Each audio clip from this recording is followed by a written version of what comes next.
최근 전주가 피지컬 AI로 주목받고 있는 시점에 매우 흥미로운 주제를 들고 왔습니다. 그래서 저희 다임 리서치 이성욱 부사장님을 모셨는데요.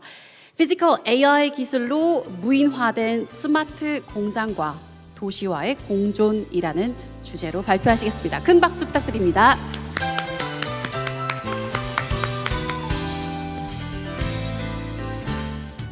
네, 안녕하세요. 저는 다임 리서치의 이성욱이라고 합니다. 저는 오늘 공장 얘기를 좀 해보려고 합니다. 제목이 다소 어렵죠. 피지컬 AI와 무인화된 스마트 공장과 도시와의 공존. 잘 이끌어 보겠습니다. 그 피지컬 AI라고 하는 거는 김춘수가 그 꽃에서 이름을 불러주기 전까지는 아무도 몰랐다라고 했던 것처럼 올해 초에 CES에서 젠슨 황이 앞으로의 AI의 미래는 피지컬 AI가 주도한다라는 얘기를 하면서 사실은 영구적으로는 오래전부터 해왔던 이야기지만 굉장히 유명한 단어가 됐습니다. 3단계의 AI 모델을 이야기했었는데 첫 번째가 Perception AI, 그러니까 사람이 알고 있는 것을 AI도 안다. 잘 아시는 것처럼 우리 예전에 그 자기 얼굴 찍어보면 나랑 누가 닮았는지 연예인 막 36%, 78% 그런 거 있었잖아요. 그래서 정말 잘 맞춘다. 그래서 무료 버전일 때는 주로 이 코미디언 쪽으로 찍어주다가 유료 결제하면 바로 영화 배우로 막 찍어주는 그런 기적을 경험했던 게 몇 년 전인데 지금 누구나 다 지금 생성형 AI 다 쓰실 겁니다. 그래서 그거 쓰시면서 안 쓰시는 척하면서 스스로 늘어난 생산성 같은 것들을 스스로 놀라하고 계실 텐데요. 피지컬 AI라고 하는 것은 생성형 AI가 컴퓨터 안에서 굉장히 나의 그 뇌를 대신해주고 있지만 그렇다고 해서 무언가 행동을 하고 있는 것은 아직은 아니었는데 오른쪽에 있는 그림처럼 제너러티브 AI가 병 속에 담겨 있는 뇌라고 하면 피지컬 AI라고 하는 것은 그 뇌가 이제 손발을 가지고서 외부 환경과 같이 호흡하면서 실제로 행동을 하는 시대가 이제 열릴 것이다라는 이제 이야기를 젠슨 황이 한 다음에 우리 모두의 용어가 됐습니다. 이 얘기를 왜 하냐면요. 제조 피지컬 AI라고 하는 것들 그리고 오른쪽에 보시는 것처럼 전북도와 전주가 우리나라에서 피지컬 AI를 가장 선도적으로 도입해서 이걸 산업화하고 그걸 기반으로 발전하는 기반이 되는 것으로 결정이 됐거든요. 정부가 6천억의 국비를 투입하고 민간이 4천억을 매칭해서 1조를 투입해서 한번 전북도를 중심으로 피지컬 AI 한번 잘해보자 라고 하는 것이 이미 결정돼서 진행되고 있고 저희 회사 그리고 카이스트가 그리고 전북대가 거기에 참여해서 이걸 만들어가고 있고 이제 제가 그 일원으로 있기 때문에 오늘 이 말씀을 드리게 됐고요. 왜 하필이면 피지컬 AI 중에서도 제조 AI냐? 우리나라가 그걸 되게 잘할 수 있는 기반이 있습니다. 첫 번째, 전 세계 어디를 봐도 제조 안에서 반도체도 1등하지, 2차 전지도 1등하지, 자동차도 1등하지, 그 수많은 배후에 있는 부품업체, 중견기업, 중소기업 이게 이 어떻게 보면 상대적으로 좁은 나라에 다 있는 나라 자체가 없습니다. 있어봐야 독일, 중국 이 정도일 것 같은데 중국은 더 이상 서방에서 그 기술을 쓸 수 있는 나라가 아니게 됐고 여기 그 외국 분도 있어 조심스럽긴 합니다만 독일 같은 경우에는 한국의 스피드를 따라가기에는 굉장히 역부족이다라고 그런 평가들이 많이 있어서 제조 AI만큼은 제조 피지컬 AI만큼은 대한민국이 세계를 리딩할 수 있다라는 것이 많은 사람들의 평가이고 그렇기 때문에 우리가 AI 3대 강국이 되려고 했었을 때 어떤 것을 중점적으로 고민해야겠냐 생각해서 제조 피지컬 AI가 선택되었습니다. 그러면 이제 피지컬 AI라고 하면 로봇이고 로봇이 이제 우리 주변에 또는 공장에 어슬렁어슬렁거리나라는 이제 생각을 하는데 유발 하라리의 그 사피엔스라는 책 다 앞에 30페이지까지 다 읽어보셨을 것 같은데요. 뒤에는 읽은 사람이 별로 없습니다. 근데 굉장히 쇼킹한 내용이 나오죠. 우리 조상이 사피엔스인데 우리가 그냥 옛날에 그 책에서 배웠을 때는 오스트랄로피테쿠스처럼 있다가 막 이렇게 서갖고 현대인이라고 했기 때문에 오스트랄로피테쿠스로부터 무언가 이게 유전적으로 이렇게 막 진화를 해서 현대인이 됐나라고 그냥 생각하고 있었는데 그 책에 보면 사피엔스하고 호모 에렉투스, 네안데르탈인 이런 조상들이 한 시대에 같이 있었다라는 이야기를 하고 있고요. 그것들이 서로 싸움을 해서 호모사피엔스가 이겼고 그래서 그들이 우리의 조상이다라는 이야기를 우리가 배웠던 거와는 다소 다른 이야기를 해서 당황을 하게 했는데 그 이제 우리 유골로부터 복원한 사진들을 보면 사피엔스가 제일 약하게 생겼습니다. 되게 이렇게 좀 기생 오라비처럼 재수없게 생긴 게 사피엔스고 네안데르탈은 진짜 무섭게 생겼습니다. 그래서 싸우면 안 될 것 같은데 어떻게 사피엔스가 이겼을까라는 이제 이야기를 하는데 이제 그 이 책에서 이야기하기를 사피엔스만이 거짓말을 믿는 능력 또는 오류가 있었다. 거짓말이라고 하는 것은 눈으로 보이지 않지만 예를 들어 종교 또는 신념, 사랑 이런 것들을 만들어낼 수 있었고 이걸로 사람들을 연결할 수 있었다. 그 얘기는 사람과 사람을 연결할 수 있는 프로토콜을 만들 수 있는 유일한 그 인종이라고 해야 되나요? 동물이 사피엔스였고 그렇기 때문에 네안데르탈인은 힘으로 10명의 부하들을 거느릴 수 있었지만 사피엔스는 이 프로토콜로 100명, 1000명이 공동의 가치를 가지고 달릴 수 있도록 했기 때문에 우리의 조상이 될 수 있었다. 지구를 지배할 수 있었다. 이런 얘기들을 합니다. 앞으로는 로봇이 진짜 많아질 텐데요. 그럼 우리는 뭐에 중심을 두고 연구를 해야 할까라는 게 이제 저희들의 고민인데 적어도 저희 회사에서 또는 이 사업에 참여하는 이제 입장에서 생각했었을 때 로봇 하나를 똑똑하게 만드는 것들 굉장히 중요하고 그걸 연구하고 있는 우리나라의 연구자와 기업들도 많고 잘하고 계십니다. 근데 저희들이 특화하려고 생각하고 있는 것은 로봇을 하나하나게 똑똑하게 만드는 것도 중요하지만 정말 중요한 것은 예를 들어 공장 단위의 생산성을 만들려면 로봇 하나하나보다 더 중요한 게 로봇과 로봇을 연결하는 프로토콜을 제대로 만드는 것이 진짜 중요하다라고 하는 것이 저희들의 생각이고 그런 이야기를 좀 드리도록 하겠습니다. 다시 생각하면요. 전주라는 도시에서 도시 차원에서 생산성을 만들어갈 때 예를 들어서 모든 자동차가 자율주행이 됐다라고 하면 어떤 것들을 진짜 중요하게 고민해야 되는가 생각을 해보면 지금 타고 다니는 차가 모두 자율주행차가 되고 진짜 빠르고 막 싹싹싹싹 비켜날 수 있는 이런 회피 능력도 갖추고 있다. 거리에 있는 모든 차가 다 그런 차다. 그러면 전주의 교통이 되게 빨라질까요? 제가 보기에는 각각의 자동차가 서로 뭔가를 하겠다라고 막 해서 결국은 지금 사람이 운전하는 것 비슷하게 정체가 발생하지 않을까라는 생각을 하고 차원이 도시라고 하면 도시의 생산성을 만들어낼 수 있는 피지컬 AI는 개별 자동차보다는 전주시 전체가 무언가의 하나의 머리로 전주시 전체를 통제하고 개별 이 자동차들은 머리가 없는 형태로 그 명령을 따르는 것 적어도 도시 전체의 생산성은 이게 더 중요하지 않을까라는 것들이 저희의 아이디어이고요.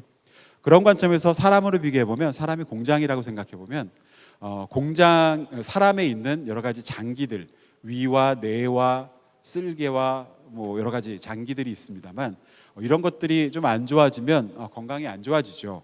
근데 사람을 한 번에 죽게 하는 방법이 있습니다. 피가 안 흐르면 바로 죽거든요.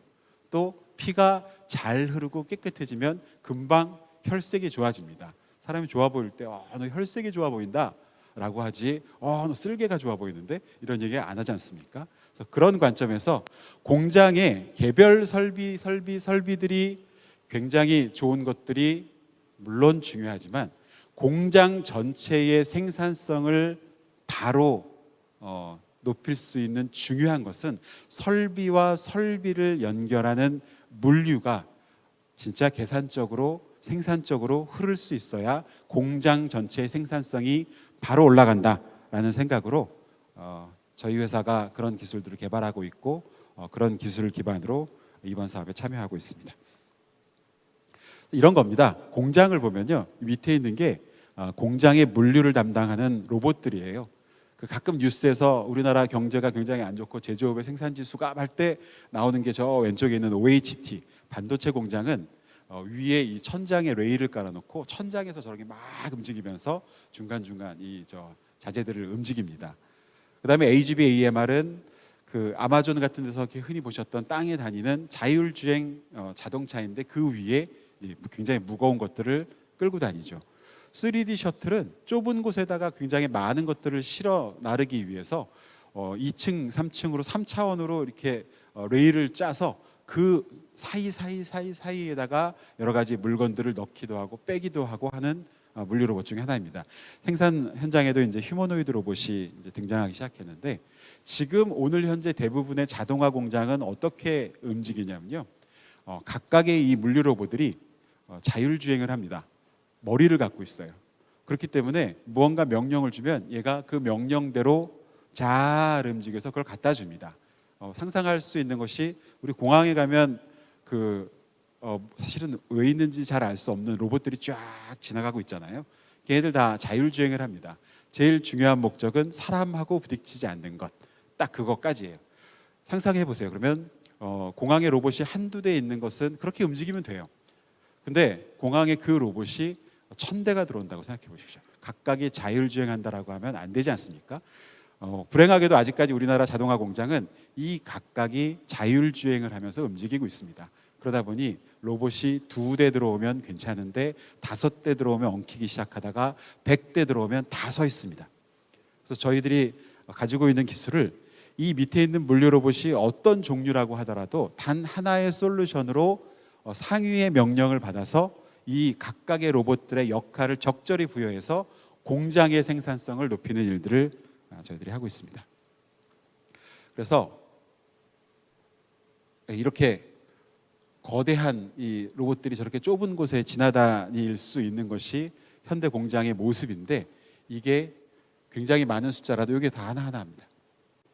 굉장히 많은 수의 이런 물류 로봇들을 서로 부닥치지 않도록 만들어내는 것들이 저희 기술이고 저희 기술은 강화학습을 기반으로 만들어져 있습니다. 강화학습이라는 것은 잘 아시겠지만 알파고로 이세돌을 이겼었던 그 시스템의 기반이 되는 거고요.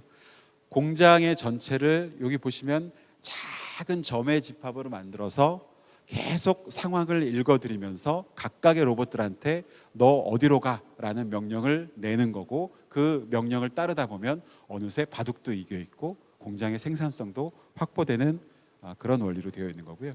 그래서 그런 관점에서 저희 솔루션은 저희가 만들어내고 있는 솔루션은 위에 있는 게 우리나라에서 제일 큰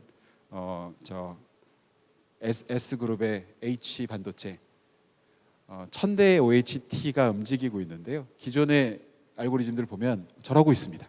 막히는 거죠. 근데 저희 솔루션으로 하게 되면 이 전체의 거대한 공간을 바둑판으로 활용하고 있기 때문에 어디를 봐도 막히지 않고 움직이는 것을 보실 수 있습니다. 그래서 이게 지금 아마존입니다. 세계에서 가장 이걸 잘한다라고 하는 아마존의 창고의 수준입니다. 굉장히 많은 물류 로봇들이 저렇게 돌아다니고 있는데요. 구석에서 뭐 연애를 하는 것도 아니고 러브벅도 아니고 저렇게 붙어가지고 서로 못 나오고 있는 일들이 비일비재하고 이렇게 가면 운동장 한 3배쯤 되는데 저기를 쫙 뛰어가고 로봇을 일단 끄고 저거를 움직여가지고 빼내는 일들을 사실은 무인화라고 하지만 그런 일들을 해야만 하는 직원들이 굉장히 많고 굉장히 좀 날씬합니다. 하루에도 몇 번씩 뛰어야 되기 때문에. 그래서 저희 솔루션은 예를 들어서 이런 현장에서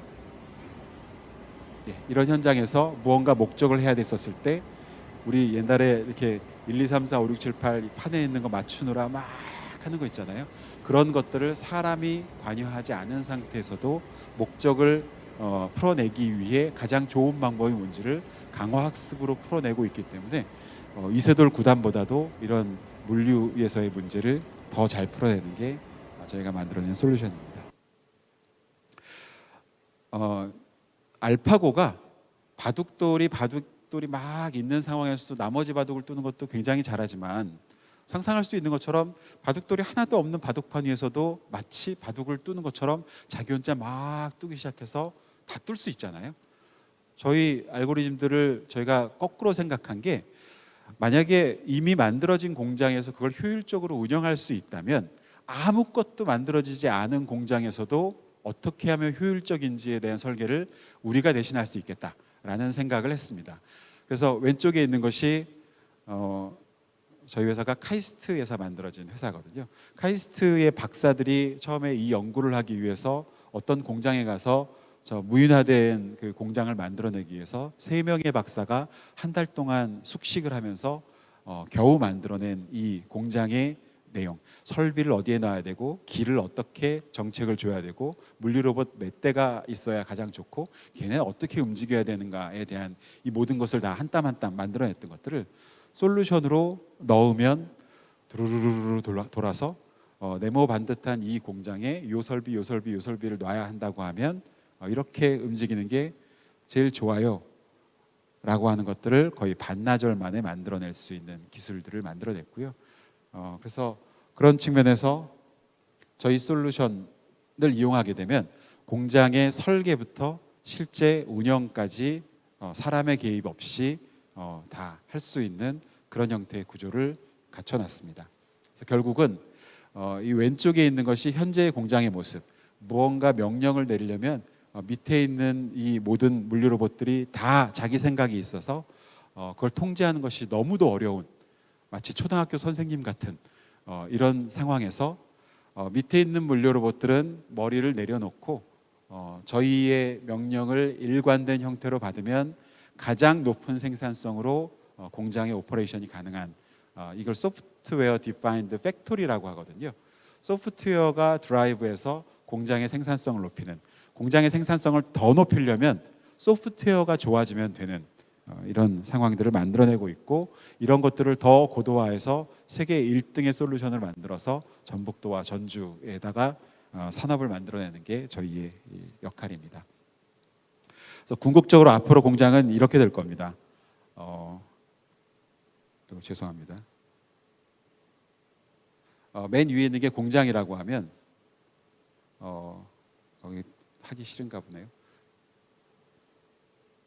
맨 위에가 공장이라고 하면 공장에 있는 모든 모습을 저 왼쪽에 있는 디지털 트윈 위에서 다 올려서 모니터링하고 그걸 통해서 솔루션을 만들고, 솔루션이 만들어지면 시뮬레이션을 통해서 1000시간, 10,000시간 미리 돌려본 다음에 이게 안전하고 생산성이 있다라는 것들이 확정되면 공장으로 투입되는 이런 모델을 만드는 것이 미래의 공장의 모습이고, 저희들이 이번에 사업으로 구현하려고 하는 내용들입니다. 그래서 공장의 기획부터 구축부터 운영까지 가급적 나중에는 이걸 클라우드 위에 올려서 개별 제조업들이 하나하나 자기 공장에 넣는 것이 아니라 클라우드 위에서 다운받아서 이 일을 수행하고, 데이터는 전주시의 전북도에 쌓여서 전북도가 글로벌에서 이 피지컬 AI만큼은 가장 많은 데이터를 가지고 있고 가장 많은 AI 모델을 가질 수 있는 그런 체계를 만들어 가려고 합니다. 그래서 제가 미래 공장은 어떻게 생겼는지를 한번 보여드리도록 하겠습니다. 자, 따라오시죠.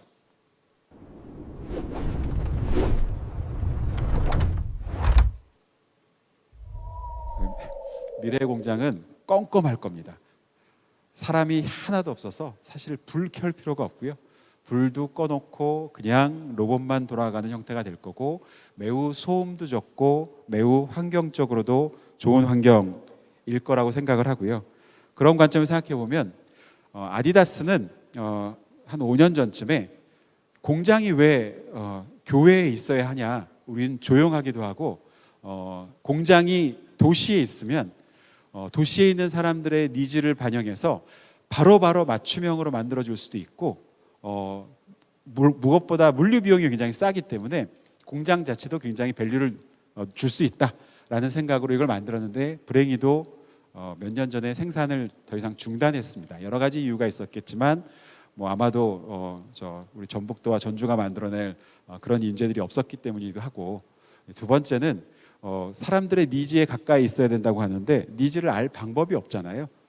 개인들이 아까 우리 그 세션에도 그런 말씀 많이 주셨는데, 개인들이 가지고 있는 니즈를 그걸 모을 수 있는 방법이 없는 상태에서 사실은 너무 빠른 모델들을 구현했기 때문에 이때는 실패했지만 앞으로는 성공할 수 있고, 그렇다면 도시 안에 공장들이 전진 배치되는 날들이 머지않아 올 거고, 그렇게 되면 에너지라든지 물류라든지 사람들의 니즈라든지 굉장히 빠른 맞춤형 제작이라든지 우리 지금 점점 비어가는 점포가 많은데 오프라인 공간에 대한 재해석이라든지 이런 것들이 가능할 것이라고 생각을 합니다. 그래서 오늘 스마트 팩토리지만 도시 포럼이기 때문에 미래의 공장은 도시와 어떤 관계를 가질 거냐. 지금처럼 저 멀리 있는 것이 공장의 모습일지 바로 앞에서 생성형 AI가 한계가 이건데 도시 안에서 멋지게 공존하고 있는 공장의 모습을 그려달라고 했더니 멋지게 공존하는 모습은 아닌 것 같은데 아무튼 도시 안에서 공장이 공존하는 모습을 만들어낼지 그런 생각의 화두를 하나씩 가지시면 좋을 것 같습니다. 감사합니다.